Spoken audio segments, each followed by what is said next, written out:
It happened an age ago.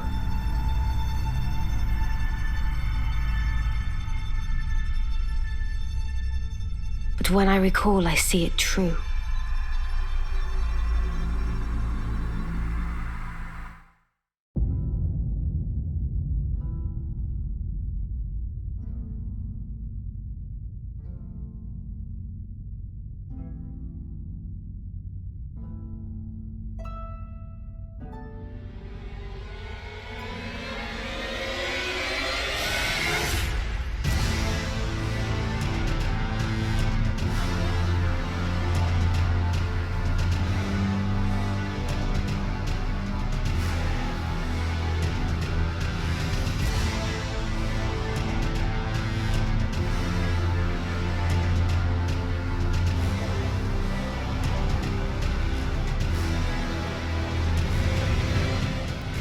Hey everybody, and welcome to my playthrough of Elden Ring!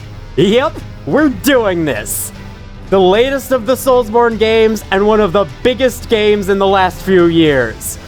This is going to be a long playthrough, as I plan to show off as much of the world and as many of the bosses as I reasonably can. Hopefully, all of them. Let's not waste any more time, let's play Elden Ring!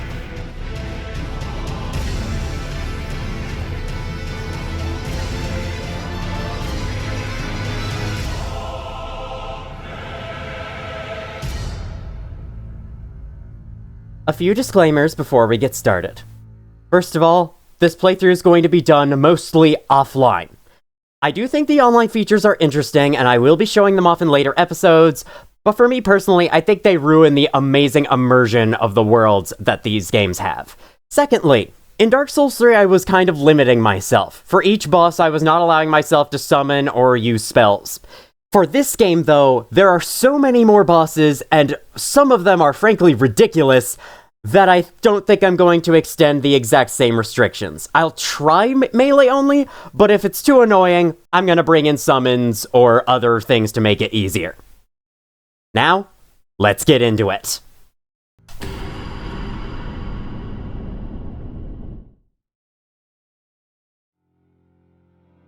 First things first, you gotta pick a class.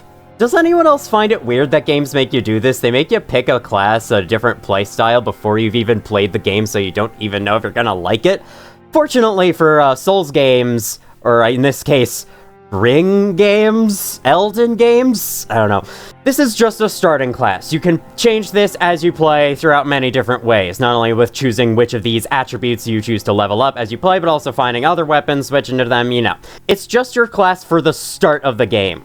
That said, you might still want to know what exactly you're getting into with each of these, so I'll be happy to tell you briefly.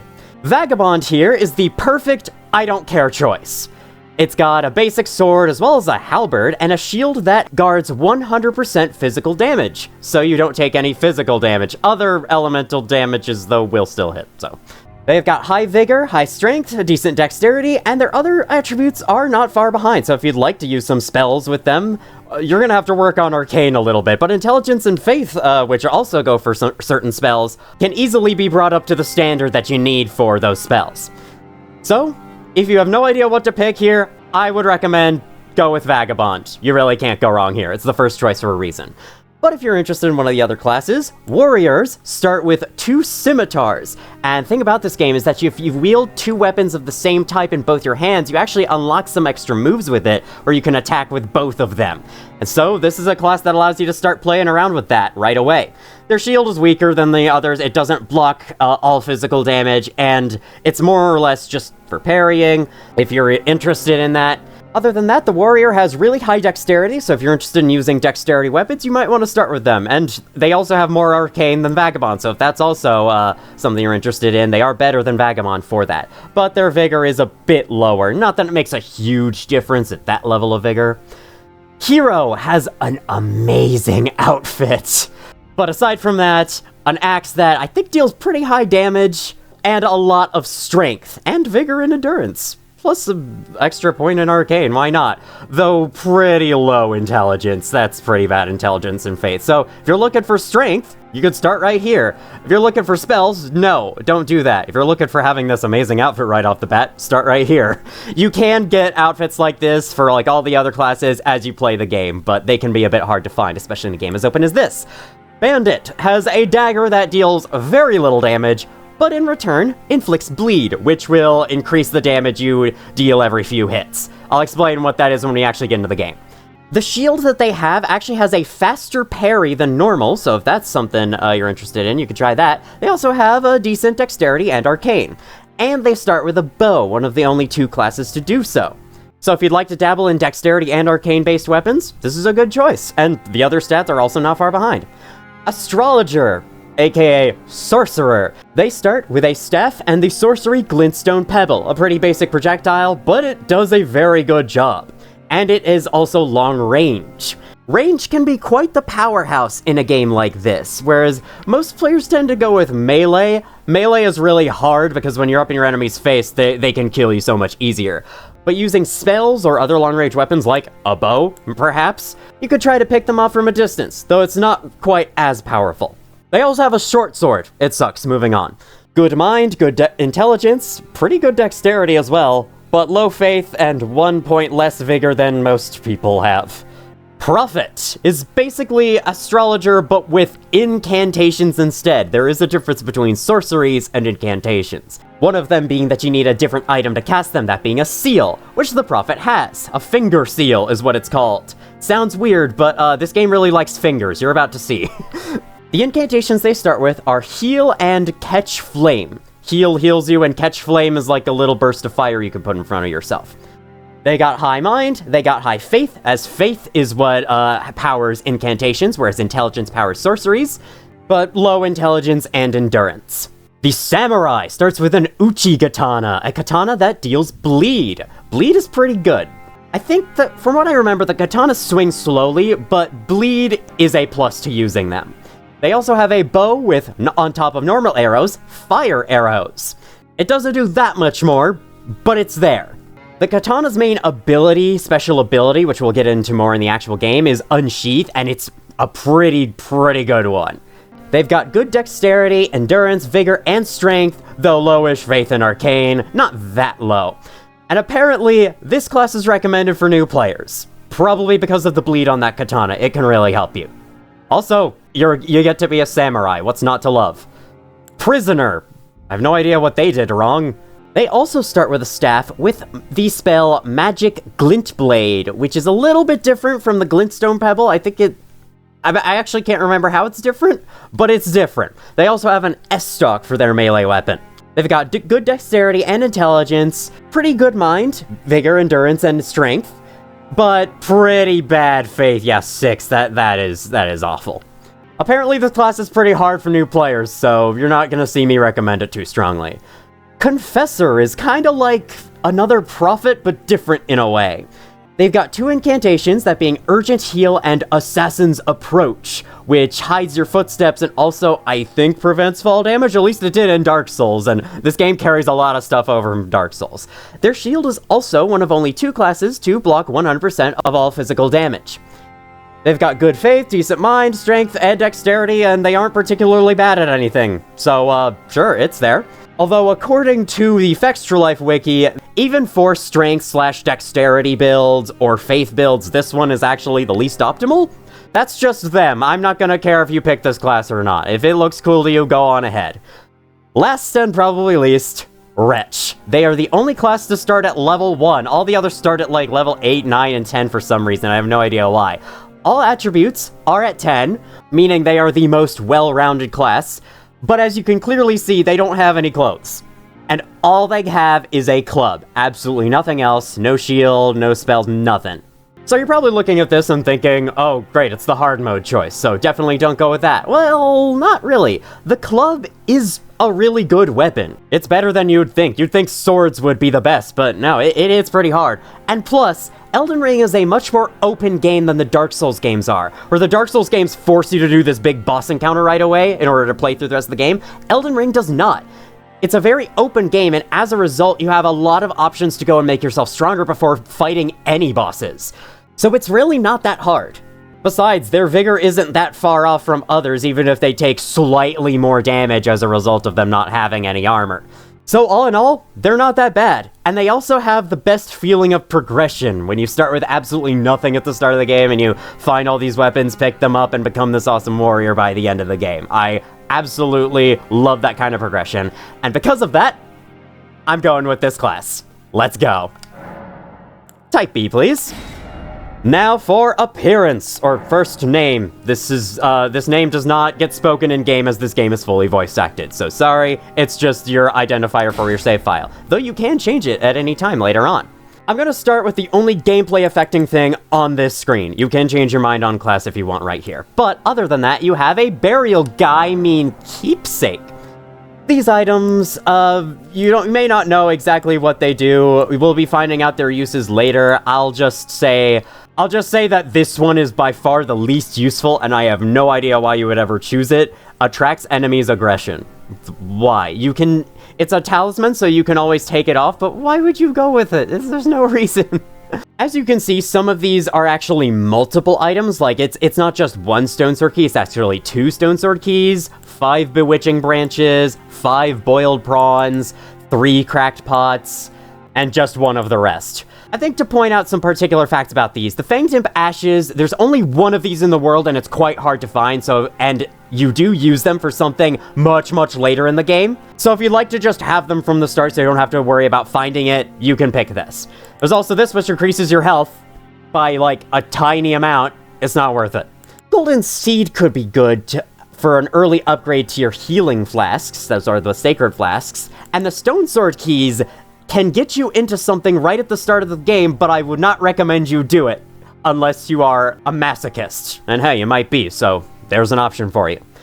For me, I think I'm going to go with a Lands Between rune. This will allow me to get runes, the game's currency, so I can buy a set of armor, so I don't have to spend the first hour of gameplay looking like this. That would not be ideal. Now for the appearance options. You can actually choose a base preset right here, pick from a bunch of different races. There's like Truth Seeker, Aristocrat, Loner, Northerner, Seafarer, Reedlander, Draconian, Nightfolk, and Newman. I'll just go with the default, because I already have my appearance pre-selected from this favorites menu, right here. To go over these options in a little more detail though, you can pick your age right here. And you can also pick voice separate from age. There's a lot more options now, and if you'd like to know how it sounds, you can press X to hear grunts of pain. You can tell this character is not going to have a whole lot to say in this adventure. Outside of text boxes, at least.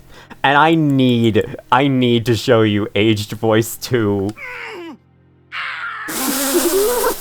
Why does it sound so cartoonish? Oh my god. Oh my, okay. I'll personally go with mature voice 1. That's my personal favorite. You've got a whole lot of face structure settings that they poured an extreme amount of detail into that nobody's ever going to see while they're playing the game. There's also hair. You've got a lot of different styles to choose from, such as this. This actually looks kind of cool. So does this one, but I like this one here the most. Hair color. The colors selection menu in this game actually looks good. It shows you the colors properly, unlike the previous games. There's luster, basically how shiny it is. Root, darkness, white hairs. What if I turn this up? What the hell? Yep, this is how people look like in real life as they age. I'll just go with 54. You can do stuff with eyebrows, because you're definitely going to be able to see your eyebrows while playing the game. You can add facial hair no matter which body type you choose, which is always nice. You can add white hairs to your facial hair and absolutely nothing else. And the eye colors. Oh my god. So for my usual character design, I have these crystal blue eyes, as you can see. They look amazing in this game. They like glow in the dark. It's awesome. About eye colors though, there's something a little bit special with them that we won't be seeing for a long time. But they may or may not change as you progress the game, depending on what you do. You can add pores. I have the maximum amount. What does that mean? I guess my face is a little more... Yeah, sure, we can do that. There's also skin luster. It's always fun when you mess with the sliders and you have absolutely no idea what's changing. I don't know what dark circles is about. Cosmetics. Apparently you have eyeliner, so in addition to the wretch starting with a club, they also have a portable makeup kit? Or maybe eyeliners is something every human has and I'm just an idiot and I don't know any better. It wouldn't be the first time. You can make yourself blush if you want. Or you can put on lipstick. Or you can blush in the color green if you want. Or blue or purple. It looks like I'm suffocating. You can also put on lipstick of whatever color of your choice, in case you want that. You can put a tattoo on, and you can also, like, change where on your face it is. You can put a little dot there to indicate you are Hindu. Is that the symbol for Hinduism, right? These are not easy to see, but, you know, I might mess around with this later. I don't think I'm going to put one on right now, but I might put one on later, as you are allowed to change these appearance options whenever you want. It's pretty cool. You can also put an eye patch, or blindfold. So, like, if you made your eyes to your liking, you can then put this on to make sure you never ever see them. And you can change the eye patch color. I didn't actually know that. So you can tweak the position and stuff right here or rotate it if you want. You can also do similar face if you want to create an absolute demon. I don't, so we're leaving. Then there's body. You've got all kinds of different choices here. I don't think I'm going to mess with this too much. You can add body hair, which actually looks kind of interesting for me since it's matching my hair color, so it's like a red glow around myself. I'll go with that, though. And you can make yourself a bit stronger, but we're not strong right now. We're only at level 1, so we'll just go with this. All right, all of this said and done. Let's go in.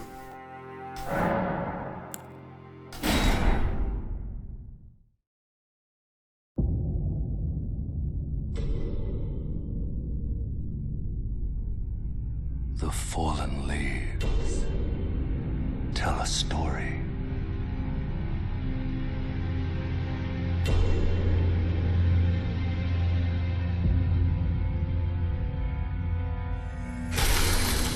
The great Elden ring was shattered.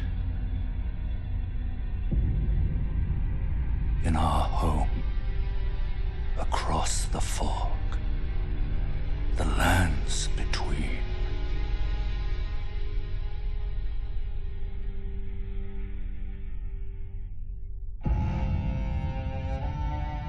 Now, Queen Marika the Eternal is nowhere to be found.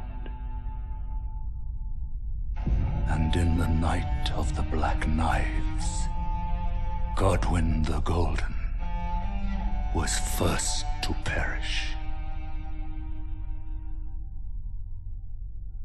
Soon, Marika's offspring, demigods all, claimed the shards of the Elden Ring.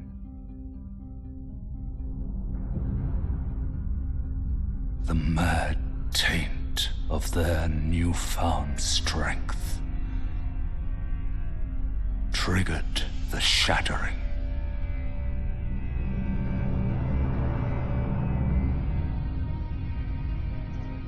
A war from which no lord arose. A war leading to abandonment by the greater will. Oh, rise now, ye tarnished, ye dead who yet live. The call of long-lost grace speaks to us all.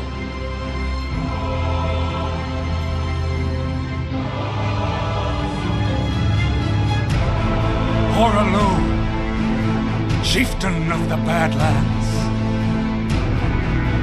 the ever-brilliant Gold Mask.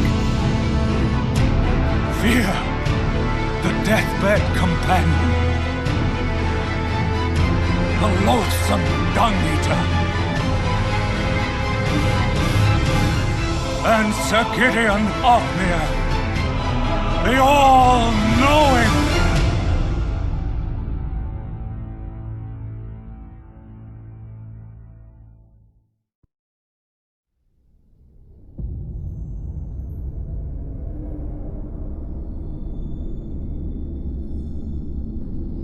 And one other, whom grace would again bless. a tarnished of no renown.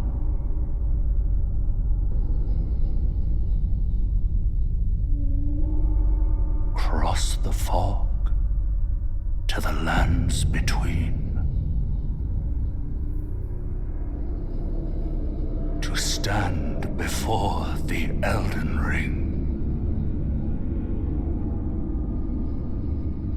and become the Elden Lord.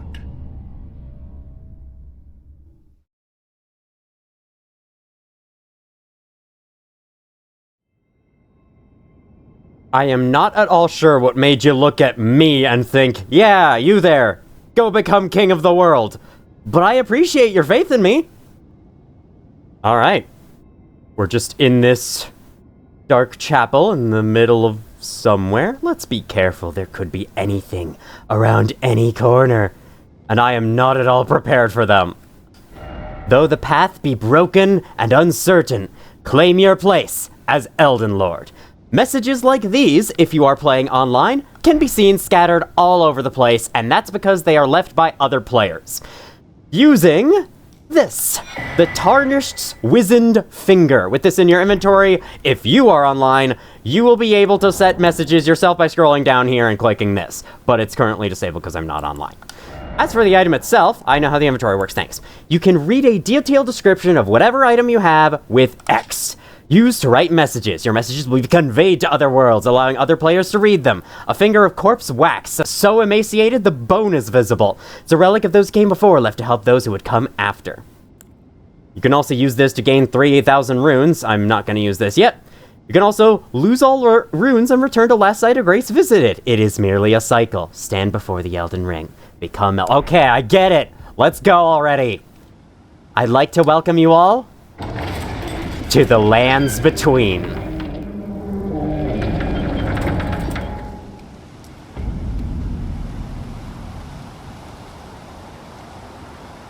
That there is the Erd Tree, the signature landmark and symbol of the lands between, as well as, I think, a symbol of the Golden Order. Don't know what the Golden Order is, don't worry, you'll find out, hopefully. To be honest, I don't fully know what it is, but we'll find out together. This door is blocked shut. Very cool. There's not a whole lot to see here. Usually, From Software would love to throw some random items off to the side, so be sure to explore small corners like this in the actual game, but we're not in the actual game quite yet. We're in the Chapel of Anticipation, the place we go to anticipate the game. Or something. At least you could do this. You can attack that with right bumper. And you can stand in this grass and become one with the plants, as I've always wanted to do. Here's a rope bridge. Let's hope it doesn't break and make us fall down into the pit of nothing. Oh god, I almost fell myself down into the pit of nothing. You'd think there'd be something behind this thing, and you can go back there and walk all the way behind it. There is absolutely nothing over there, though, so instead of wasting more time, let's admire this tree and how much it grew based on the wind, apparently. It's been blown down this way. And then, check out these statues. And check out that one with its head missing. Someone really didn't like that statue. This one, though, this one was good enough for them. Hello, Queen Marika. I believe that's a statue of. Hello, Yellow Portal of Doom. Guys, I don't know how to fight. This is a little early. What the? You're making me do the test before I've even done a homework assignment.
Don't worry, Torrent. Fortune is on her side. We found her here after all.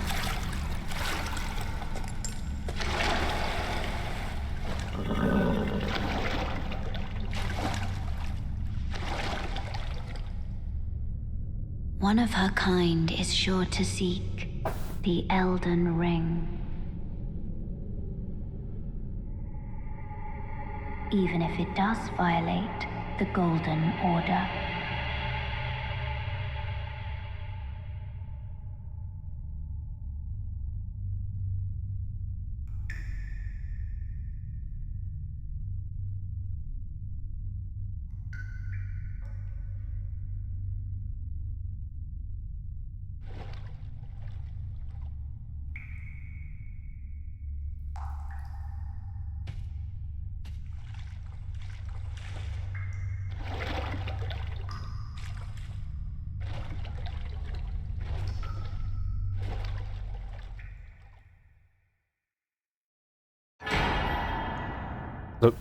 Where did I get this?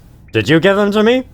It is an flask of crimson tears, as well as an ashen flask of cerulean tears.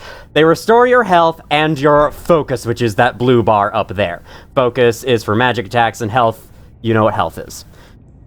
Right, so here in this room, a lot of players missed the tutorial area of this game, and I'll show you why. That's because that over there is not the tutorial. This is. This pop-up right here about the Cave of Knowledge, best name for a freaking school I've ever seen, was added post-launch because so many players ended up not knowing this tutorial existed. There you can learn more about the game controls and basic actions, as well as other tips that may be helpful during adventures in the lands between. There's even 2 more things that point you in that direction. This message, and this guy. Brave tarnished, take the plunge of learning and remembrance. Recall the arts of war and your warrior's blood.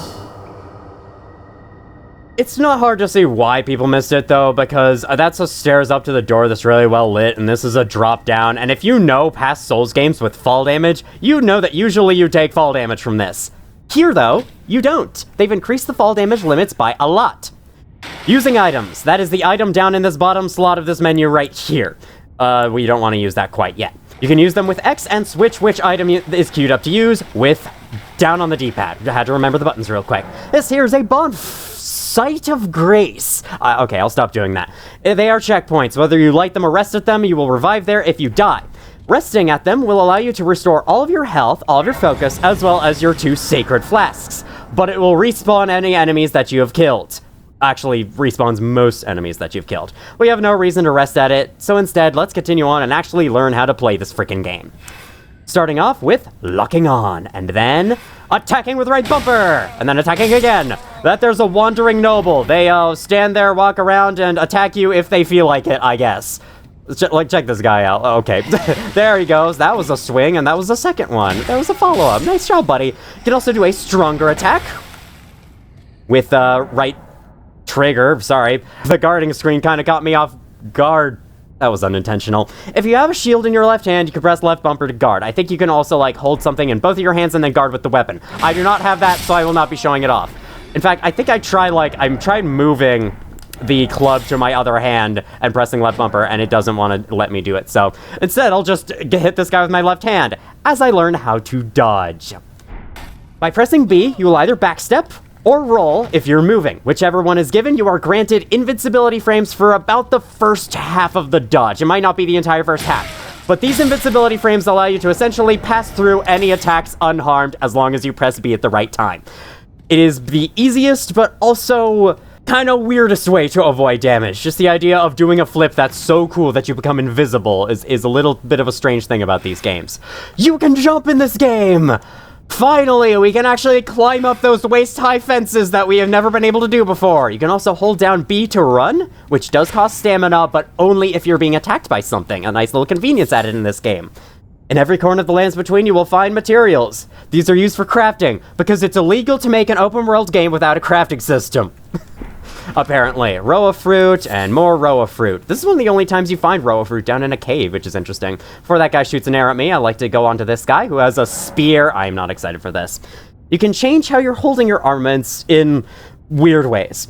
That button there at the bottom, A, that's different. For you, it's going to be Y by default. I flipped the buttons a little bit. But if you press the action button, your interact button, and then a shoulder button, you can wield something with two hands, either with your left or right hand. And you can also use D-pad left and right to switch what you're holding in either of those hands. You can see the weapons you have equipped down in that little, pattern down there. I don't know how to describe that. Anyway, for this guy with the shield, I like to get behind him and show off that you can get a critical hit by simply attacking the back of an enemy. It's kind of hard to do.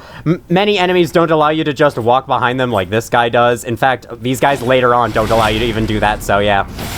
Got a nice zoom in. Thankfully, it hid our character so we could actually see the guy falling over in front of us instead of it, you know, showing just a zoomed in of the back of our character's head. Like previous games.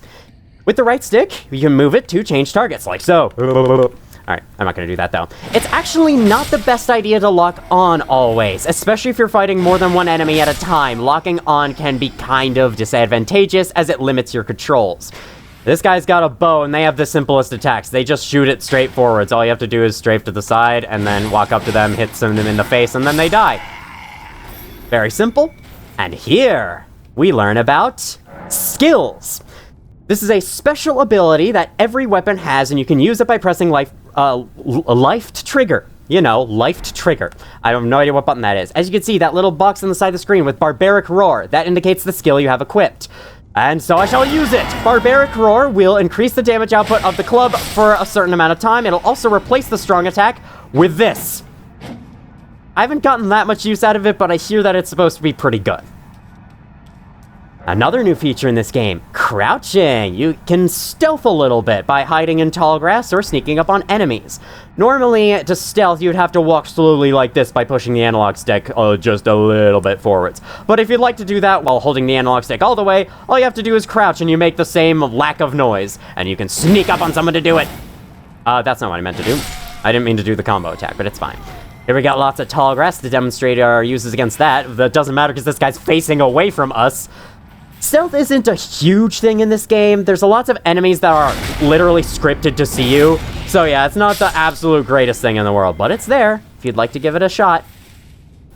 And it is applicable in certain situations, especially in the open world. Oh yeah, by the way, this game is open world. I should probably mention that. It's pretty cool. Stance breaking. Every enemy has a certain amount of poise, and as you attack them, you deal damage to their poise, at the same as you deal damage to their health. If their poise runs out, their stance is broken, and you can get a critical hit on them. For 2 extra attacks that do a lot of poise damage, you can hold right trigger for a charged strong attack, or you can jump and press right trigger for a jump attack. This guy's got lots of health, so I can demonstrate both of them. And they broke his stance either way. I didn't get the critical hit, but you can do it. It's that special animation where it's like you hit them with a big, strong attack, and then you push them away from yourself. You'll see. Stakes of Marika. This is another new feature. If you die near a Stake of Marika, you can choose to respawn here instead of the last site of grace. These are usually placed right in front of, like, bus doors or areas where it would be super inconvenient to have to run all the way back. These aren't always placed in the best places, but that's usually how they work. It's pretty cool. And the tutorial screen was a little bit misleading because her arms are chopped off, whereas in the tutorial screen they were all there. Weird. Mysterious yellow piss fog. I'm sorry, it is that color, okay? Traverse it for a boss. Get ready for the first boss of Elden Ring, the Soldier of Godric. Let's get into it. Guard counters. If you have a shield and guard an attack, you can press right trigger to do a special counter attack. I won't really be doing this, so I'll just point out the fact that they exist. All right. Udex Gundyr, this guy ain't. This is literally just a regular enemy that was given a big health bar so that they can make him feel better about himself. Yeah, that's it. I did die to him in my first playthrough, I will fully admit, but you will not spend that many attempts on him. The Stake of Marika is just out there. There is no way that guy's going to be of much trouble to you. Enemy felled. Yes, indeed. Enemy indeed felled, because that was just, you know, a regular enemy. Onward. we can see this area. This is back at the start, where we dropped down originally, and our reward for doing the tutorial is strength. This is a gesture. You can do gestures by going into this screen and going over here. So we can bow, or point forwards, or jump for joy, or rest, or rallying cry, even though you actually don't make a cry, it's just a fist bump in the air. Let's switch this one out for the one we just got, which is, where is it? Strength. You can test it now right here, and yep, that's what you get. Thankfully, the gestures in this game are not locked behind microtransactions. You can find all of them by playing if you're vigilant enough. Speaking of being vigilant enough, check out over there. There is an item up on that ledge. But how do we get that? I guess we'll have to find out at a later time. That's the tutorial complete, and from this point on, I'm going to... Okay, sure, take a rest, whatever you want. I'm going to go in here and just turn off the tutorials. There are more from this point onwards, but I think they're just kind of annoying and they interrupt the flow of gameplay from here. In there, they're fine, but I'll handle the explaining from this point onwards. Even though I might not always fully understand the mechanic, but hey. The tutorials don't exactly explain all of mechanics either. In fact, some of them are kind of pretty bad. That looks like a totem in Dead by Daylight. Let's cleanse it. Get it out of here. Alright, up in this very catacomb-looking place, there is another site of grace awaiting us. And I guess I might as well show what it's like to rest at one of these. Sit down, and we got a lot of different options. We can pass the time. This is an open world game, and it has a day and night cycle, so we can do that right here. There's no reason for us to do that right now. And we can also mess with our flasks. The only thing we could do right here, we don't have either of the items we need for this, a golden seed or a sacred tear. But what we can do is allocate which flasks have which uses. We can give 4 to our health flask, or we can give 4 to our mana flask. Don't do that. That's a bad idea. I'll stick with 3 and 1 right now. I think we'll be fine with that. Memorizing spells, we don't have any spells, so we can't do that. And sort chests, this makes you think this game has a big old inventory system. It doesn't. You can only have a certain number of a certain item in your main inventory at once. If you pick up any more, it goes into the chest. There is absolutely no reason to ever open the screen. I wonder why it's even an option, but it is.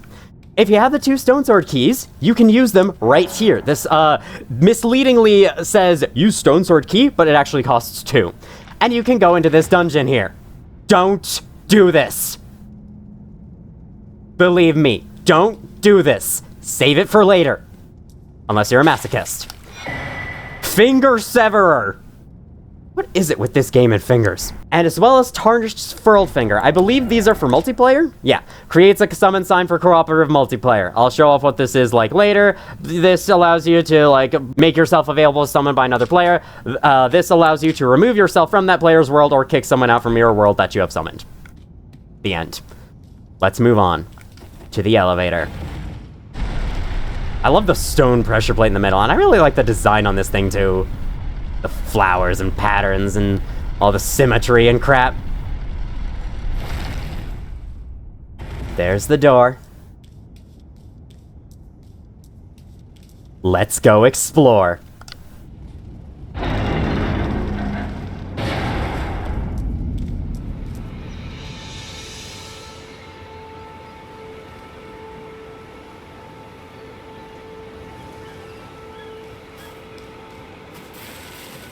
These moments, when you're released into the open world for the first time, one of my favorite parts of games like this.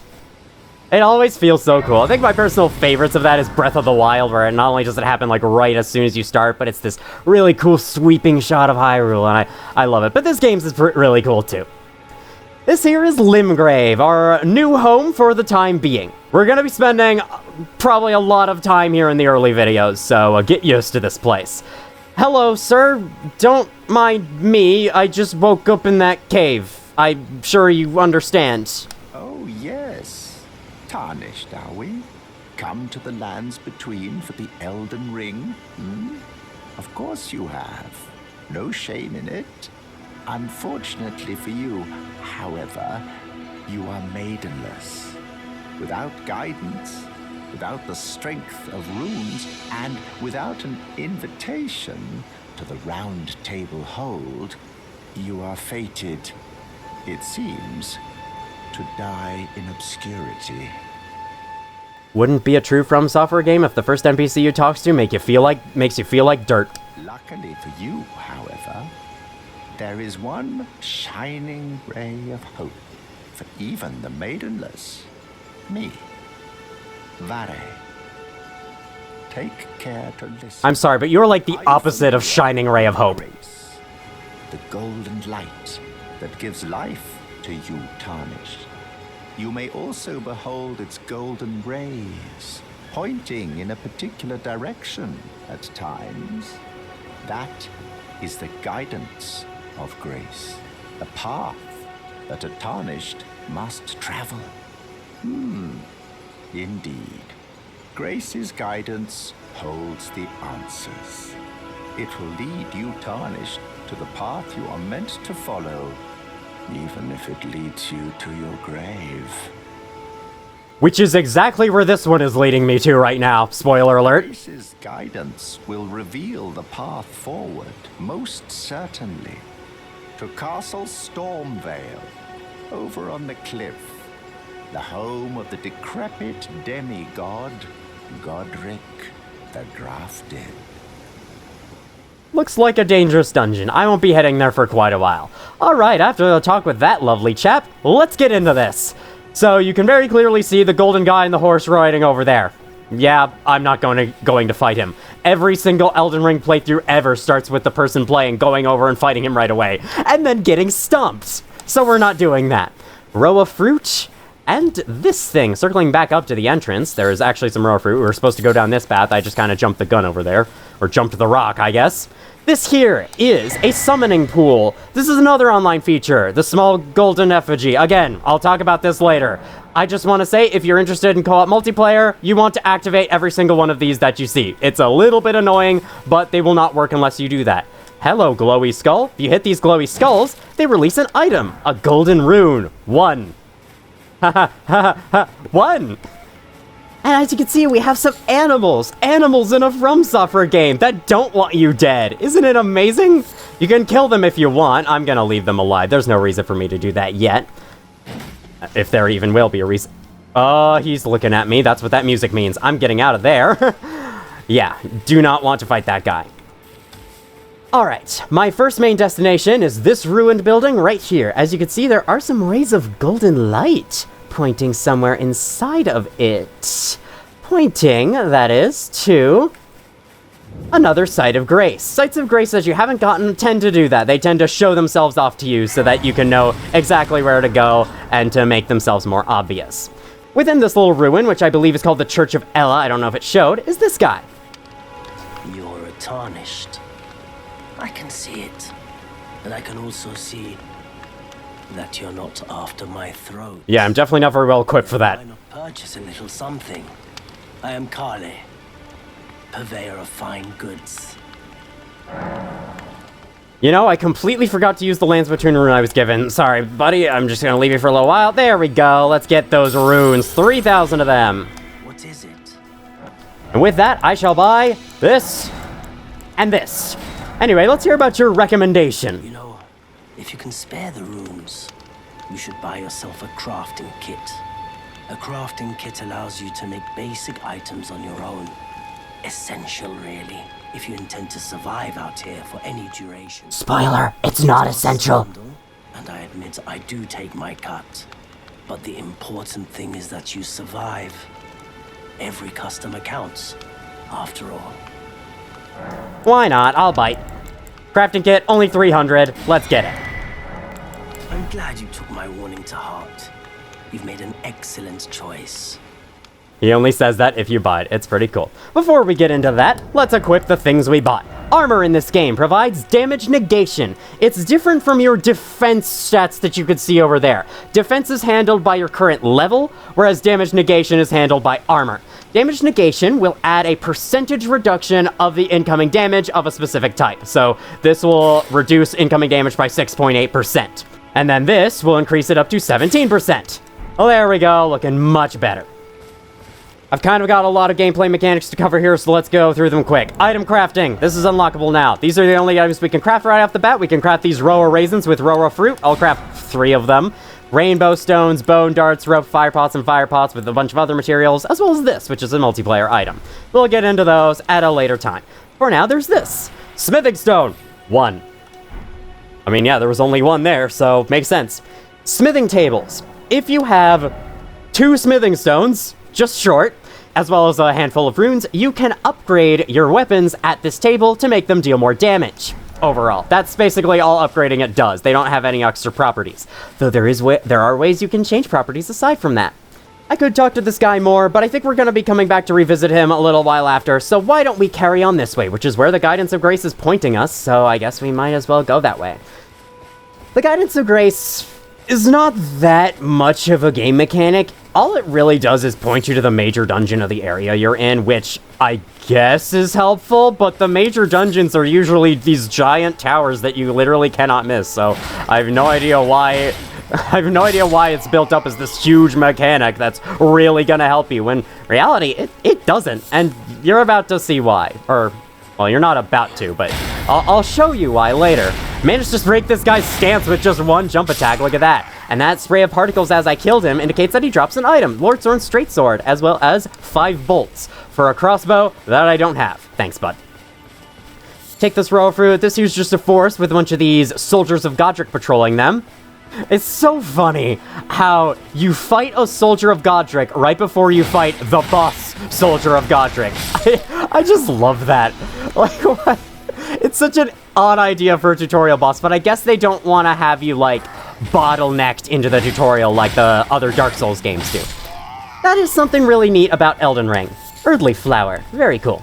The game never, like, forces you to beat a boss in order to progress. This game's really open. For the most part, you can go wherever you want, whenever you want. The only things that stop you are perhaps an area becoming too difficult or something along those lines. Root resin. Yeah, let's pick that up and take it with us. Oh, you. This might look like a harmless little bug. This is one of the most annoying munters in this game. Munters is kind of a weird thing to say when I'm not British, but hey. I'm gonna try using the combo attack of the barbaric. See? Oh my god, he actually died. I told you these guys were annoying. They're actually not, like, mosquitoes, they're dragonfly heads. I always thought they were mosquitoes at first because, you know, they're annoying. What's an annoying insect? Mosquito! Makes sense. These guys are spitting poison. These weird heart-looking things are spitting poison, but, as long as we stay out of it, we'll be fine, and they only spray it in one direction. Just like the band. I wonder if it's a reference. It's not. Trust me, it's not.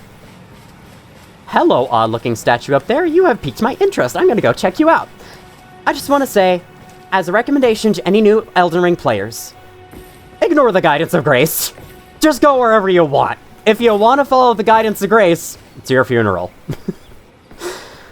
Where the Guidance of Grace is taking us, which is up there to that destroyed-looking castle, you're not really supposed to go to first, which is a weird thing, but, like, you know, there is, like, a kind of an indication that you're not supposed to go there when you reach there, but I don't know. I don't know how I feel about that. Guide and gatekeeper for those returning to the roots. So there's something over there. Interesting. Good thing this guy's marked on the map screen, which I have yet to show. Check out this map. Looks pretty awful, doesn't it? Hopefully we can make it better as we progress. So you have the statue marked, and it shows which direction it's pointing. It also shows the other sites of grace.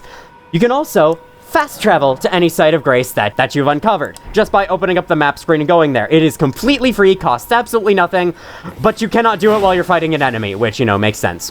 I'm sorry, birds, I will never try to attack you again. I honestly don't know what I was doing there. This ruin here, how do I go here, as this has a unique bit of material. I think, does it? Does it? It's got a hole that I fell in. Great job, me. Check out that ocean. There's some wrecked ships and stuff over there. There's also some islands. Man, this game looks cool, doesn't it? I love what they do with color in this game. Whereas the Dark Souls games could look kind of washed out at times, Dark Souls 3 in particular, Elden Ring pops so much with color. It's one of the biggest improvements from Dark Souls 3. Dark Souls 3 was a great looking game, but with all the colors added here, I love it a lot more. And as you can tell, they've added ambient music. Normally, Souls games don't play music unless you're fighting a boss or you're in the hub area. But this game has music playing basically all the time, depending on which area you're in. It's not my favorite soundtrack in the world. It's not that I hate it, I just don't think it's that crazy or special or anything, but it's there. Wait, when did I take damage? Oh yeah, the dragonfly got me. Here we go, ruin fragment. Usually on these ruins you can find ruin fragments. You can read more about these materials. They don't have a lot to say. I think the ruin fragments have one of the more interesting ones though, so let's go check those out. They're not here? What? Why are they... Oh, they're a tool? Material used for crafting items. Oh, you can throw them. Okay, so they're like pebbles. These shards of stone are believed to have once been part of a temple in the sky. They glow with a faint light from within. There's a lot of flavor text, as well as a lot of lore within these item descriptions.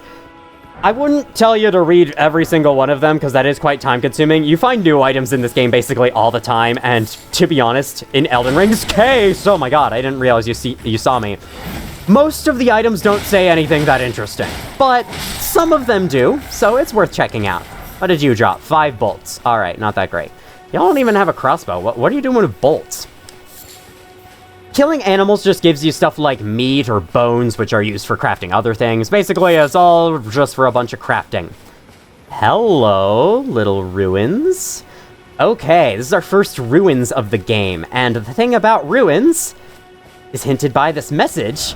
A chamber lies underneath. Every single ruin in this game, I'm pretty sure, it's been the case for me in my main playthrough so far, has a secret basement with an item inside. So you're gonna want to look out for that. Okay, hold on. Let me just get a jump attack on you. Try to bash that shield out of the way, which you can do after enough hits. Yep, there we go. And apparently that's enough for a critical hit. Got it. Understood. Let's pick up you. So golden runes, which are picked up from here, are basically used to give yourself a boatload of runes. Why would you not just use them up right away? Well, see, if you die, you drop all of your runes on hand. The runes counted down in that thing in the bottom right. These are the gatefront runes, apparently. They're dropped nearby where you died, and if you die again on the way back to getting them back, you lose them permanently. So that's where these items come in case you need to replace them. In case you lost all your runes and you'd like to get some more, these items are not taken away from you if you die. Your inventory is unaffected if you die. It remains the same as it was before. So yeah, you can use those to get those back in case you really, really wanted those runes for something. Alright, I want to be careful going through here. There's a lot of soldiers. This guy's got like a hammer or a pickaxe or something. I did not know you were there. Alright, this game loves to do ambushes like that. I need to heal. Let's do that. And boom. And boom. That was a stance. I'll take it. I didn't think that should have been, but I'll take it. I want to see what this is. That looks like a giant treasure chest or coffin of some kind. 3 ruin fragments. Amazing. Yeah. Warning right now. I'm not going to be using that many consumable items, thus I'm not going to be crafting that much. Because if I use the item, then I won't have it anymore. You see how that works? And also just because, I don't know, I find it more fun to just go hit things with my No. Okay, this guy saw me, or noticed me. I don't know if he fully saw me yet. Like, he's not actively in combat, but he's got a horn where if he manages to fully see me, he's going to sound the alarm and call every other soldier in the ruins to my position. That is not ideal, and it makes this part significantly harder. So what you want to do, sneak around, watch where he's going. I hope he doesn't turn to see me. Also watch for that knight right there. That knight is a more powerful enemy type, and probably one of the hardest fights you could have at this point. So I'm going to sneak up, and I'm going to do a charge attack, because I don't find critical hits to be that reliable from behind. That's the only guy with the horn, so now we should be safe to go over here and pick up this. Map of Limgrave West. Map found. A new map has been found. Yep. Thankfully, that ugly brown mess is not what the map in this game looks like. The map actually looks really cool. It shows all of the details of the land so you can scan the map for something that looks interesting, and then you can mark it with a beacon, or you can mark it with a marker. Beacons are temporary and will go away when you go up to them, and markers are there forever until you take them off. You can mark stuff as actual death incarnate, or a sword, or a walk signal, or a plant, or a diamond, or a tree that's on fire, or a house. You know, there's a lot of options there. Alright, you there, sir. Have a spear, and I don't like that. Enemies with spears in this game are just genuinely the worst. I'm gonna go with a regular critical hit. Yeah, it didn't kill him. It's better to just... And they have invincibility frames upon standing back up, which makes sense. It's fair for them. So I'd rather just do a charged attack followed by a critical hit. There's a Lord Sorin's Greatsword. These are, well, you know, swords. You swing them, they hurt people. Oh, I can actually wield this. Though blackened and damaged by years of use, it appears to have otherwise been kept in a serviceable condition, despite the soldiers having long since lost their minds. Skills square off. Hold it, and then you can do cool attack or something. And this one's skill is stamp, upward cut. I have never used either of these, really, so I'm not gonna have a lot to say on the skills side of things. Maybe I can play around with them later as the series goes. How good is this one? Oh, it's actually a bit better than our club. Let's try it out. Now we got a sword. Hello, sir. It's not going to do as much poise damage as the sword as the club, I'm afraid, but it'll do a good job, so may as well switch to it for the time being. Pick up that row of fruit. I don't know. I like collecting all the materials that I come across, but I never really do anything with them. That's just my thing. I keep jumping over this wall, so this guy's like, where you going? Hey, get back here. Alright, we got you investigating the murder happening before your very eyes, if you even have eyes. I've never actually seen y'all's eyes. Yes, I have. What am I saying? They do have eyes. And so do the hills. Alright, let's get into this. Steal all these guys' loot. Flail. Free to bling me my frail? Yeah, that's how you say it. Blows from this weapon cannot be parried. The charge attack whirls the iron ball around for increased force before striking. You'll notice some of these have X's, including this one. That's because I don't have the attributes required to use them. I need 18 dexterity for this. It's not one of my favorite features of the game, but apparently this is just a standard thing with some RPGs, so I'm okay with it. There's a certain set of weapons that I will be able to use, and I will have a lot of fun using. But yeah, the whole attribute required thing kind of limits my choices. Alright, here. I want to try fighting this knight, as I think I can do a decent job, but I want to light that first so I can respawn closer here. There is a Stake America here, which you can see underneath the status bars there. That little Stake America icon. That indicates you are in the radius of one. And you can respawn closer to these ruins if you die. Though there's a Site of Grace there, so it's not really that worth it. I'm gonna fight you with a sword. Alright, he's got a spear. Of course he has a spear. Why wouldn't he have a spear? Of course! Of course you got a spear! Alright. Ow. Alright. I used to be better at fighting this guy. I remember, like, on my main playthrough, I didn't do too bad, because I started my current main playthrough closest to completion after I had finished Dark Souls 3, so I was a lot better at the game than I was on my very first playthrough from a while ago. Back in, like, summer 2020, or no, not 2020, 2022. What am I saying? Alright. Get some jump attacks in there. You know what, let's switch to the club. Maybe it can stance break you a little bit better, or knock that shield out of the way a little bit better. There's some wolves coming up trying to butt in on the fight, as they always do. No! First death. Proper death, I mean. Not to the grafted scion thing. Well, it's technically 2 deaths. I'll count it. You did well, sir, unfortunately for me. Last Site of Grace. That'll take me closer. And for some reason that I will never understand, after dying and respawning, the time of day resets to morning. Why? I have no idea. Ask From Software. Yeah, I don't get why. In a game where you're expected to die a lot, this means that nighttime is actually kind of a rare occurrence. Alright, I wanted to make sure the guy with the horn was going away before I came up and killed you. And then I wanted to run up and hit the guy with the horn before he does anything bad to us. Or perhaps sneak up. Oh no, he's about to hit his turning point, isn't he? Oh no. Alright. He's dead. So now I just have to deal with you guys. Ah yes. Do you see all these butterflies floating around this little torch thing? You can pick them up. They are smoldering butterflies. They are butterflies that are burning alive. Alright then. Surprisingly dark. These games can get pretty dark though. Alright, attempt 2 versus the knight. I think I'm gonna go with the club this time, because the club has pretty high poise damage, so it could stagger him a lot. There's some... Okay. Another little property of weapons is their ability to actually, like, stun the enemies and interrupt their attacks. They're not always stunned by weaker attacks from weapons like, you know, weak attacks with swords or especially daggers. But usually the club, I think, is better than swords in that regard. Alright then, fine, I'll heal straight away, and then I'll almost barely avoid that. Almost barely. I almost barely did it. Whatever that means. Alright. I love jump attacks, man. It is worth noting... Oh, look at that! See, I love jump attacks. It is worth noting, there are no plunge attacks in this game. They have been replaced by jump attacks. That was close. I could have died there. Alright, I got 2,000 souls and not a level to spend them on. Souls in addition...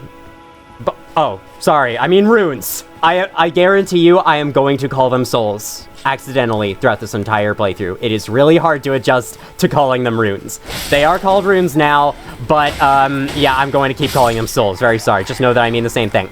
Runes, in addition to currency, are also experience points. Okay, I need to be careful here. I would rather not die and have the knight respawn. That would be really unfortunate. Okay. Boom, boom. I don't want you in my room. You would be a terrible decoration in my room. I don't know what that means. I don't know, it's like, I'm thinking of in terms of action figures. Alright. Row of fruit. That guy didn't notice a thing as I just murdered his friends 5 feet away from him. The enemies in this game could be surprisingly oblivious. That's just FromSoft enemies for you. Really good when in combat. Outside of combat, you'd think that they were from, like, Doom or something. Here is the basement that message was talking about. And here is a bloody... Oh my god, I look like a freaking murderer. And that's because I kind of am, I mean... But they murdered me first. It's only fair. Here we have a chest. There is no such thing as a mimic in Elden Ring. Don't worry. Chests are usually always safe to open. But they won't attack you. Inside, Ash of War, Storm Stomp, and a whetstone knife. The whetstone knife enables you, which is only found here by the way, so make sure to come down here and get it, enables you to use Ashes of War at a site of grace to bestow new battle arts and affinities to armaments as skills. Basically, you know those there skills, square off, stamp for uppercut, or barbaric roar? With an Ash of War, you can change what skill a weapon has. And the skill that you change it to is whatever the Ash of War is. So in this case, Storm Stomp gives a weapon Storm Stomp. In addition, they also give an affinity, in this case, quality. If you know infusions from Dark Souls 3, where you can infuse weapons with a certain element to change their, like, which type of damage they deal, what they scale with, and all that, affinities are Elden Ring's version of that. So not only can you switch out a skill, but you can also, you know, like, change what type of damage what type of attribute it scales with, or what type of damage it does, or maybe even add a new effect, like have it inflict frostbite or bleed. It's pretty cool. There's yet another site of grace out here. Get used to this. There are sites of grace all over the freaking world. They are extremely common. If you thought Dark Souls 3 had a bonfire problem, you ain't seen nothing yet. I don't think that's a problem, though. It's an open world, so, like, it makes sense that there's this many. As you can see, I'm extremely bloody and weathered from the battle I had over there, so I think let's take a rest.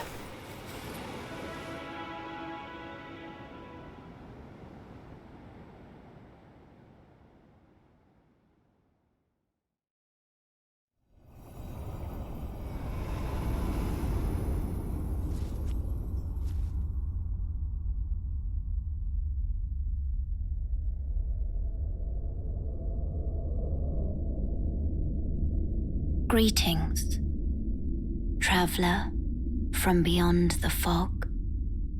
I am Melina.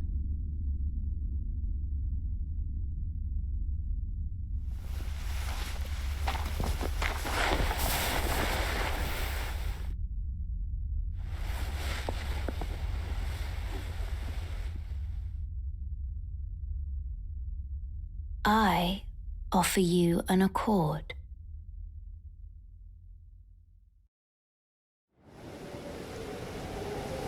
Have you heard of the Finger Maidens?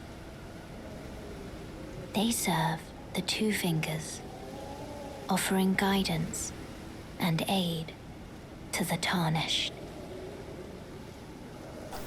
But you, I am afraid, are maidenless. I can play the role of maiden, turning runes into strength to aid you in your search for the Elden Ring. You need only take me with you to the foot of the Erd Tree. That sounds doable. I wanted to see the Erd Tree up close anyway. Then it's settled. Summon me by grace to turn runes into strength. Ah, another matter. I bequeath to you this ring. Use it to traverse great distances. It will summon a spectral steed named Torrent. Torrent has chosen you. Treat him with respect. If you say refuse there, I think you just get the option to do it anytime you rested a site of grace to change your mind and say, yes, actually, I do accept, so you're not locked out of this. By turning runes into strength, she means leveling up, which we can now do after you light one of the sites of grace outside the gatefront ruins, or possibly another trigger, and then rest at one. Leveling up is unlocked. Shall I turn your runes to strength? Let my hand rest upon you. For but a moment, share them with me. Your thoughts, your ambitions, the principles you would follow. My thoughts and ambitions are that leveling up can be done by increasing one of your 8 attributes by 1 point. Doing so will increase your overall level by 1, which will also increase the cost of the next level up. This first one costs 673, the next one costs 689. It grows exponentially. I'm going to level up Vigor, which will increase my maximum HP. And I still have a lot left, so how about Strength, which will increase the damage I deal with certain weapons, though this depends on what the weapons scale with, which is shown on their general stats screen. I can still do more, so how about Endurance? There we go, now I'm out, now that Runes Held is red. Going up from level 1 to 4. Endurance does maximum stamina, I don't know if I mentioned that. I guess I might as well demonstrate the Ashes of War here. So, with this Lord Sword and Straight Sword, I'm not planning on using this very much throughout the game, so you will be my test dummy. We will give you Storm Stomp, and we will grant you Quality. Quality will change the scaling to what it already is, except that the damage is lowered. Oh, okay, it actually makes the scaling a little higher. As you can see, the plus 13 goes to plus 19. That's the scaling damage, so they actually are increased a bit, but it's generally the same, and I mean, nah, keep standard. But yes, you can just change the scale without actually changing the affinity. It's pretty cool. Right, that's not the last of our new abilities. Our ability is to watch our new maiden disappear into thin air, change the world. My vital message. Goodbye. I'd like to bring attention to the pouch. This is an in-between between using the items normally by going in here and clicking use, which is obviously not what you want to do, and the quick item menu down here. With the pouch, you can just open this menu, scroll over, and use the thing. This here's the Memory of Grace. It respawns you at the last site of grace, but removes all your runes. Why on earth would you ever use this? No idea. Get out of my life. Hold on. Get out. What Alan's put there instead is the Spectral Steed Whistle. Sound the whistle to summon and ride Torrent, the Spectral Steed. Upon his death, the Spectral Steed can be summoned again, but doing so drains the Flask of Crimson Tears. These top 4 slots of the pouch can be accessed by holding down the action button and pressing the designated D-pad direction. These last 2 slots must be accessed from this menu. But enough of that, I want to tell you all about my favorite horse mount in any game ever, Torrent. I usually really don't like riding horses in games, even open world games, and the reason why is usually because your controls are so much more limited. As you could see right there, I was able to pick up that fruit while on horseback. Games never do that. They always make you dismount and then go back and get back on. And then the controls of horses are always also not very good because, you know, they're real animals that have a mind of their own. And we want to be realistic, right? Well, Elden Ring says screw that and gives you a super fun mount that you can go super fast on. You can jump twice. There's so many fun things to do, and it increases the speed of your traversing the world tenfold. The only limitations are you cannot really attack that well, and you can't dodge that well either. Like, dashing with Torrent does something, I guess, but it's not that useful. It has no invincibility frames, is what that means. Oh, hello. This is a Crimson Tier Scarab. If you kill this and have a flask missing, it'll replenish. If I can show that real quick, I'm gonna drink one, and then give that. Yeah, it'll fill your flasks back up again. It's no longer a random occurrence like it was in Dark Souls 3. It actually has meaning behind it, which will there's another way to refill flasks we'll be seeing later. But anyway, yeah, this Torrent is just so much fun to use. The controls are surprisingly tight for a horse mount, and if you decide you'd rather not ride on him, all you gotta do is click left stick, and there you go, you're back on foot, just like that, keeping most of your momentum. You wanna ride Torrent again?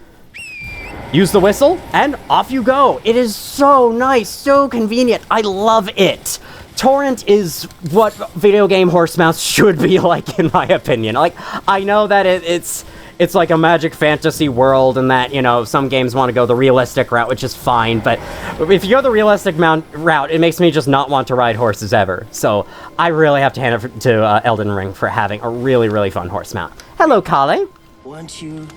Well, you're back. Care to buy something? I was on a horse, in case you were wondering about that. This is a job interview. Tell me about yourself. I am of a nomadic people, selling wares as I travel. The land has been tainted by madness since the shattering of the Elden Ring. It's only tarnished like yourself, who keep things from drying up entirely. Let's say you're a very welcome customer. Okay. We'll get back to you in about 2 weeks. Alright, let's see. Oh, you got a telescope. Allows viewer to see faraway things. During the age of the Erd Tree, Karian astrology withered on the vine. The fate once written in the night skies had been fettered by the Golden Order. Very cool. I understood all of that. Let's buy it. Unfortunately, that means I can't buy these cookbooks. Cookbooks can be used to expand crafting repertoire. I love that little description. He's got 3 of them. We'll be coming back to get them shortly. Okay, so is there anything else we could do in the meantime? Oh yeah, as you can see, it's nighttime. For some reason, resting at that grace and talking to Melina sets the time of day to nighttime. I guess so that nighttime actually gets a chance to appear before you then die, and then it's morning again. In nighttime, not a lot is different. I think these bats start to appear more often, but there are also camps of bats that appear day and night, so it's not that big of a difference. And also the bats are insanely easy, so no big deal there. Eventually they'll get less easy. Also at nighttime, there are weird screams in this part of the map, and I have absolutely no idea where they're coming from, who's making them, and why they're making them. But sure, if they want to keep doing that, they sure can. Look at those golden trees. I wonder if we can go visit them. I would like to show these birds do drop. I'm very sorry. Very sorry to all bird watchers watching this. They drop flight pinions, not feathers. Flight pinions. Yeah, normal people. Feather. Elden Ring. An intellectual. Flight pinion. This group of bats right here only spawns in at nighttime. That's what I really wanted to show. Now, I think there is something I missed over here, but then I think I'm actually going to head back. I don't know where I want to go, to be honest, because the way I'm going to do the series is it's not going to be as structured as Dark Souls 3 was. I don't have like a map of all these different areas I want to go to and what order planned out. Godric the Golden humiliated, having tasted defeat by the blade of Mikola, now on his knees begging for mercy. So I guess this is like a monument about that, and if I turn the camera down, the monument starts to disappear. Oh my god, it's a ghost! Ooh, you're a better enemy. You're a better horseback riding enemy to start fighting than that golden guy over there. Trust me, he is. Let's get to it. Sorry, horse. Sorry, horse. It's a part of the deal. I have to kill it. It's basically impossible to hit these guys without also hitting the horse. I guess unless you use a ranged attack. That did a lot of... Oh, no. You there. I'm busy. Sorry, buddy. I'm sorry. Unless you're talking to the horse guy. Maybe, like, that's one of his friends coming in to join. Excuse me. All right. This is kind of a bad situation I'm in. Please, please, please. God. I need to heal. And please stop. Stop being a dick. Thank you. All right. Now that the horse is dead, he will fall shortly after. Or he won't. There he goes. And then you. Oh my god. These bats really like to just whip around all over the place, and it's kind of annoying. They also send that at you, which can hurt, so don't let it. Right, well, after that travesty, I'll take that Caden armor? Is that what that was? Caden's sellswords. Yeah, I guess. These hulking, fearless mercenaries said to hail from the mountaintops of the wintry north are adept at fighting on horseback. Caden is the name of their home settlement. Stop pretending you can't see me. I can't see you, dude. Where? You? Why won't anyone look me in the eye? I'm not that ugly, am I? Well, you must be if nature wants to hide you this badly. I'm sorry, that was mean. Random skull there, wasn't glowing, didn't have anything. Alright, are you in this, like, you in this pile of bushes here? Hello? Hello? I'm here, the voice was coming from here, so, Oi! You there. Could you help Are you us out, hidden in this buddy? bush? What'd you go and do that for? Oh, yes. I remember. Some clod turned me into a tree. Some You were clod. just breaking the spell, weren't you? Thank you. The name's Bok. I was pushed out of the cave. Told not to come back. Not ever. Then I ended up as a tree. Lucky you came along, really. Oh, what a shame. When they threw me out of the cave, they took everything I owned. And so this is all I have to express my thanks. I hope you can forgive me. Yeah, I can. All I did was just swipe at a tree. Or, well, if you can afford to wait for a while, I could sneak back into the cave and bring back something of actual value. Then I'd be of some real use to you, I reckon. There's no need for that, buddy. Don't worry about it. But I'll need a Apparently my character thinks differently. I'm frightened of them, so I have to gather myself. My knees start knocking, just thinking about that god-awful cave on the shore. Alright, cave on the shore. I'll keep that in mind for later. And look at that, the cave on the shore that you need to go to is not marked on your map. Yeah, From Software have a different philosophy for open world design than most other developers do. This here's a bird's eye telescope. If you use it, you can get a bird's eye view of the land. There's a big old lake down there, which looks pretty cool. Might explore that in a future video. There's also the golden tree over there. There's also the bridge. This place seems pretty big. There's lots of places to go. Yes. I think I could demonstrate on these guys. With me healing, hopefully, first. These guys are just wandering nobles. They are of absolutely no threat. I'll just come in and take them out real quick. Boop, boop. Boop, boop. And boop. Oh, hold on. This guy's using the ultimate Joestar technique. Hey, no, wait a minute. You can't do that. Oh my god. For killing all three of them, I had my flasks refilled. For defeating a group of enemies out in the open world, specifically out in the open world, not within a dungeon, or not within most dungeons, you'll see. It's weird. You can have your flasks refilled. It's quite nice. It allows you to, keep exploring without having to constantly go back to the bonfire to refill your stuff, or the site of grace. My god. Alright, I'm gonna be calling them bonfires all the time. Is there anything else interesting this way that I can check out? I'm not completely sure, and, before this video gets too long, I do have a goal in mind that I'd like to end on, and that goal is not in this direction. So, let's go the other direction then. And let's go the other direction a little bit quicker by fast traveling. Look at that. Nice and snappy. No animation or anything. Take that, Breath of the Wild. This way, Tarnished. May I have a word? What's with all these people wanting to talk to me? Nice smoke machine. Did you set this up just now? I'll look less threatening real quick. A pleasure to meet thee, Tarnished. I am the witch Renna. I'd heard tell of a Tarnished hurtling about atop a spectral steed, and upon looking into the matter, the talk I surmise is of thee. Thou art possessed of the power, no?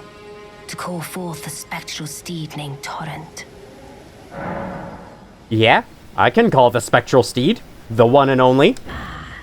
As I had hoped, I was entrusted this for thee by Torrent's former master. 'Tis a bell for calling forth spirits. Summon them with it. From ash and return to the Erdtree, the spirits will obey thine command but briefly, as they recall battles past. Now it is thine, to do with as thou wishest. I want to take a moment to show off her character design. Look at this. This is a very, very cool design. She's got a second face with the other eye being opened instead of, and like the one closed eye in the middle. And she has 4 hands. And a really cool looking outfit too. Forgive mine intrusion, Tarnished. I doubt we shall again meet. But all the same, learn well the lands between. How long will it be, I wonder, before the Tarnished tire of obeisance to the 2 fingers? What the hell are the 2 fingers? Well, she's gone. Can't answer that. The Spirit Calling Bell. Where is that? I think it's a key item, yeah, because you don't actually use it directly. It usually requires FP to use. Spirits can only be summoned in the vicinity of a rebirth monument. When summoning is possible, the monument icon will be visible on the left side of the screen. Only one type of spirit may be summoned at once, and none may be summoned during multiplayer. The general multiplayer mechanics are that you summon other players to help you fight something. Elden Ring introduces a version to do that very easily offline. There was always the option to do that offline, but with Spirit Ashes, it is easier than ever. There are monuments all over the place, and by equipping and using these Spirit Ashes, such as these Lone Wolf ashes she gave us, not Lone Wolf asses, it's a little bit more than just that. You can summon these wolves, for instance, to fight an enemy or a boss. Summoning is super powerful in this game because it takes the boss's attention off from you and allows you to get in your own hits. They later encountered a nameless Tarnished to welcome those hunting companions, overwhelm enemies with their agility, aiding the summoner in combat. They do have a limited amount of health and can die, and after they die, you can't summon any more in. But they are an option to make this game significantly easy for yourself if you wish to have it. And that's why these games, the fact that these games have, like, constant debates about having an easy mode is kind of weird to me, because they already do. It's called summoning, and also Spirit Ashes. Summoning usually makes these games so much easier. It doesn't make it a cakewalk by any means, but easy difficulties in other games don't make those games a cakewalk, so yeah, it's, I really just don't get the constant, like, why are we fighting over these games having easy modes when they kinda already do? And not in the traditional sense, you do have to work for them, at least in the past games you do. Here, summoning something costs FP, but that's it. It doesn't cost anything else besides that, and your FP regenerates if you die. That statue there was pointing over here, and as you can see, in this little divot, is a set of doors. And now it's raining. Good time to go on in here and be sheltered. This here is the Stormfoot Catacombs. Took a lot longer to appear on the screen than I thought. We get a sight of grace right away. If you have played Breath of the Wild, this is basically Elden Ring's equivalent of shrines. These are small mini dungeons that have a few enemies and end in a boss, and usually reward you with special items. And that's all they are. Also, if you've played Bloodborne, they're basically the Chalice dungeons, except you find them out in the world instead of going to teleport into them with a little cup. What do you have to say about this? A proper death means returning to the Erdtree. Have patience until the time comes and the roots call to you. Alright. You have ghost mushrooms around you. That's a little overkill. Okay, the main enemies in Catacombs are... I think there's one around this corner. Yeah, look at him. These imps. They're gonna get his attention. Oh my god. These guys are really fast, hit surprisingly hard considering the fact... Great first catacomb. This is gonna be a long playthrough, guys. On top of that, they were giving me bleed, as you saw by that red bar. If bleed fills up, you take a large percentage of your maximum health of damage on top of the damage of the attack that inflicted it. Alright. I need to kill you now before the other one kills me. They've got projectiles from a long distance. They've got plenty of acrobatic attacks up close. If you recognize their moveset, these are the same enemies as the Hat Guys, or the Thralls from Dark Souls 3. Those little thieves that would crawl on walls, ambush you from ceilings, and be really fast and annoying. Yep, the imps are basically them. So down in we go. This is a big special looking door. Grave Glovewort 1. I've yet to look at smithing stones, but you use smithing stones to upgrade your weapons, and grave gloveworts are under the same things. That's because you can strengthen ashes to +1. That is, spirit ashes. Each a soundless bell used to summon spirits. Oh, they're bells. Those little buds, that's really cool. Known as spirit tuning. Only a spirit tuner may perform this deed. Well, we don't know of a spirit tuner, so we'll have to find one later. We want to make this functional if you want to be able to summon or be summoned all over the place in multiplayer. Again, I'll talk more about that later. Locked by some contraption, that door is. I sounded like Yoda just then. Oh dear. Oh, there's a lot of guys. Okay. You know, I'm wondering if this was really a good idea, because I'm at a very low amount of vigor. Like, 11 is not very much at all. It's what you start with in certain classes, so that's not very much. And I've never actually tried tackling this dungeon at this low level, but I thought I'd try it this time for an extra bit of challenge. Got another Grave Glovewort 1. Oh my god. Oh my god. Looks like I'm gonna be going up there later. There's a bit of something special, so I think I'll ignore you for now. Go down this tunnel. Might want to watch for traps down here, such as that. Yeah, welcome to Super Mario Brothers or something. Some Bowser's Castle type crap here. Oh god. Okay, I want to go this way first. Get around it. And behind it is a prattling pate. Hello! If I attack this thing, it'll sink underneath the ground, looking very ashamed about itself, and it will no longer attack you. The prattling pate is a face that says hello. Yep, that's it. It's mainly for communication in multiplayer. That's all it is, basically. All right, you're gonna throw dirt. I'll dodge that, and boom, boom, boom, boom. Might want to try using the club against them, though the club might be a little bit weirder to get used to. Sometimes you can jump on these things and, like, attack them again. It's a little hard to do. You want to have when you jump, you want to have your feet scrape against the side, as that counts as an attack, and then they can, like, raise you up to other platforms. This one does not, though, so we'll continue. Hi. Just need to wait for this. Wow, I kind of look really cool with this fire behind me.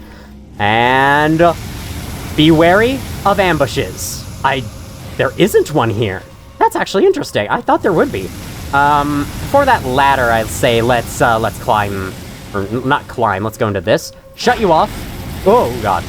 And now be prepared. You can see there are 2 imps clinging to that walls. I want to check around the other walls for more. Is it just these 2? Seems like it. So, let's get into it. Wow, y'all don't care about each other, do you? Do I have any items to throw at you? No, I have absolutely no ranged attacks whatsoever as of this point in the game. That's okay, I can jump now! It's all fine, and I can lure the other one down, always. So, boom. Please? Hello? Sir? There, oh no, there's 2 at once. No, there's 3 at once. Oh my god, it's worse than I thought. Okay. Can I raise that up and get them to die to the fire? I hope so. Alright. Kind of want to increase my damage for this. Give myself the upper hand. Yeah, look at that. Oh, man. It's probably not that much more damage, but it's enough. It's enough to make a difference in this situation. Oh, God. Yeah, I'd recommend not locking on when being attacked by multiple enemies like this. It gives you a lot more control over where you can go.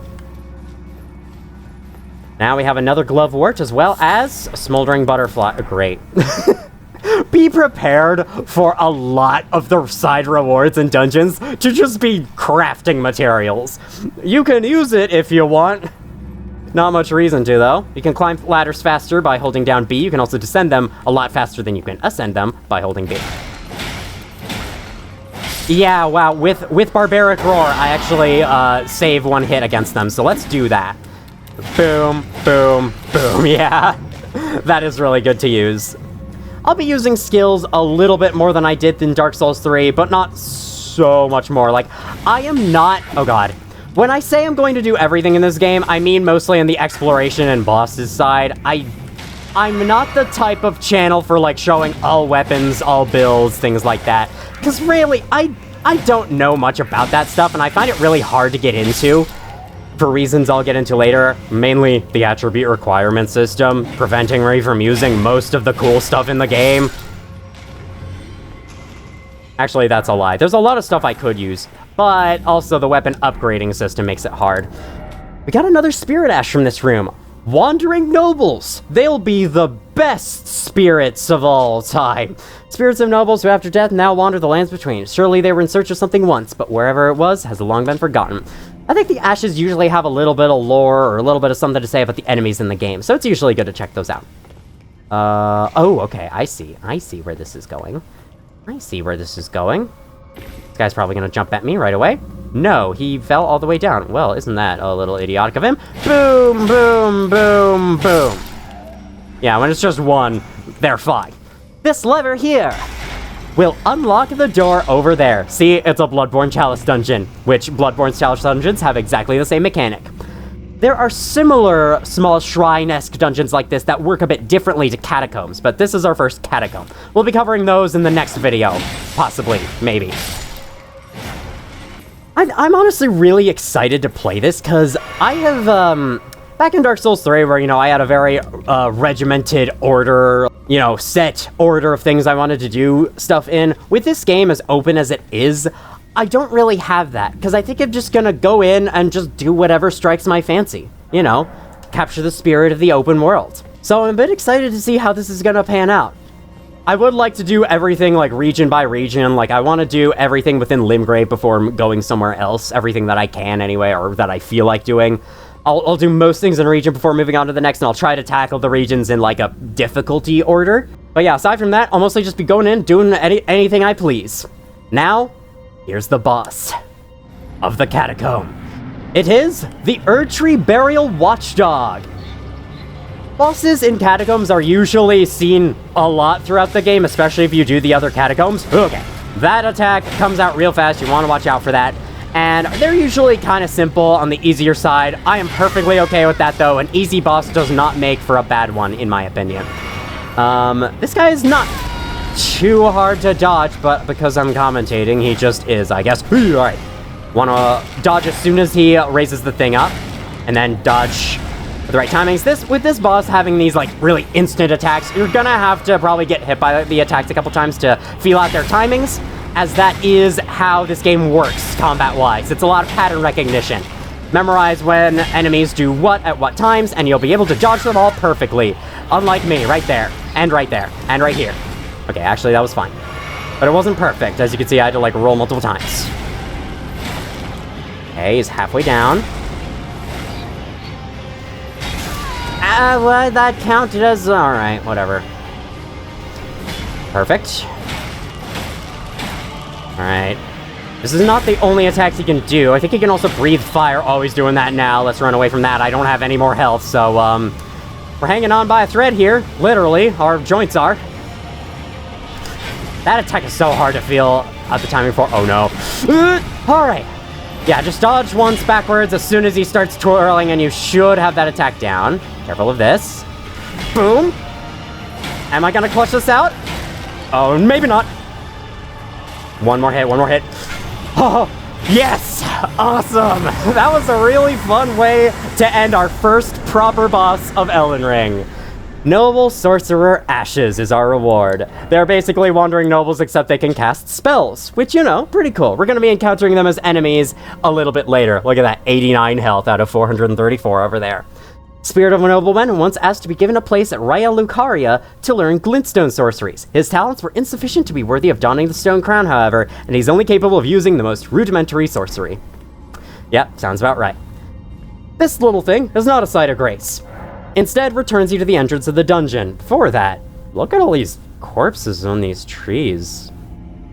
These are in the boss rooms of every single catacomb in the game, and I think there's, like, some lore significance there. I don't know what that significance is, so I'm not going to question it too much. Alright. It, unfortunately, teleporting back to the entrance does not heal you, but it respawns the enemies. What a friggin' joke. Alright, how much did we get? A lot. I think I would like to raise Vigor as soon as I can. I think, personally, Vigor is probably the most important attribute to raise out of anything in this game. You want to raise your Vigor before you reach the late areas of this game. Trust me. Actually, no. I think I'll just settle with a buff to Vigor and keep the rest of these runes for Kale outside. With that boss's defeat, I'm basically done with this first episode of Elden Ring. I am going to basically, go around, complete some areas. I hope to beat at least one boss in every video, and I'd also like to keep videos around the 90-minute mark of length, so I don't end up making 22-hour-long videos again like I did with Dark Souls 3. The videos are still gonna be long, because, this game is long. What can I do? If I want to show off all of it and not, cut a million things out, which I don't want to do. What can I do other than make the videos themselves really long? I want to come back and talk to Kale again. Well, I am indeed back. Let's see. Yes, I want to buy these cookbooks. Nomadic Warriors Cookbook 1 will unlock bone arrows fletched, and bone bolts. Cool, so just make a bunch of things out of bones. This one, glowstone. How dare you, Elden Ring? How dare you rip off Minecraft with glowstone? How could you? I feel betrayed. Let's buy it.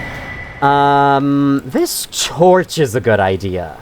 I'm gonna buy that before this. And then I will not have enough for the gloves, which I was going to buy if I did have enough for them. There's also the shield. This is what the warrior class starts with, I'm pretty sure. I'm not a big shield person. After that, I still have enough for one of these two notes down here about waypoint ruins or flasks of wondrous physic. The notes are sold by merchants and contain information that you can only read if you buy them. I'll buy the one for the flask of wondrous physic. That sounds really cool. Maybe it's a flask that buffs your strength attribute or something.